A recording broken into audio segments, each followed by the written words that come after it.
毛主席明明已經敲定讓鄧小平帶隊赴聯大，為什麼不肯直接拍板，反而要讓外交部寫報告走流程？一開始很多人不懂這是什麼操作，結果外交部剛把報告上交政治局，立刻就迎來了強烈的反对。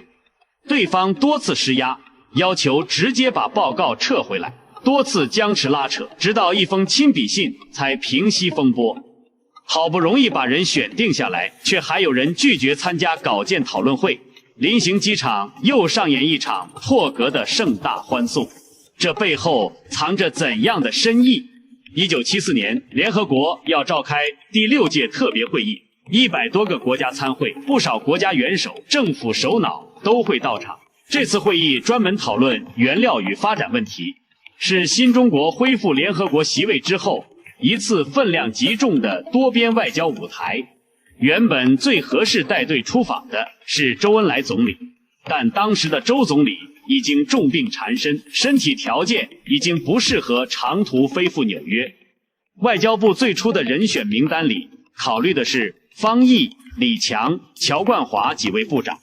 3月19日，王海榮向毛主席匯報代表團團長人選，毛主席思索之後給出意見，讓鄧小平來當團長，但他特意交代，先不要對外說這是自己的想法，由外交部正式答请示報告，走完整組織程序。1973年，鄧小平剛剛恢復國務院副總理職務，重新回到中央工作，可此時他還不是政治局常委。這份請示交到政治局討論的時候，直接爆發了激烈分歧。江青公開表示強烈反對，理由是鄧小平職務規格不夠，不能代表中國政府在聯合國大會上公開發言。明面上爭論的只是崗位資歷，可所有人心裡都清楚，一旦鄧小平以中國政府代表團團長的身份站上聯合国講台，就等於向全世界宣告他已經是中國核心領導層當中舉足輕重的一員。這次會議早已不單單是一次普通外交任務，更是一次影響國內政治格局的公開亮相。3月22日，外交部正式上報請示，周總理批示同意，之後送呈毛主席圈阅批准。但就在批复的當天夜裡，江青把王海榮、唐文生叫到釣魚台10號樓，強硬要求外交部撤回這份報告。之後還連續4次打電話施壓。3月26日，政治局再次開會討論，除江青以外，其他與會人員都贊成這個安排。可江青依舊不肯罷休，堅持要保留個人不同意見。直到3月27日，毛主席親自寫信給江青告知，小平同志出國是我的意見，你不要反對為好。這件事才算塵埃落定，人選問題好不容易落錘，接下來要打磨聯大主題發言稿。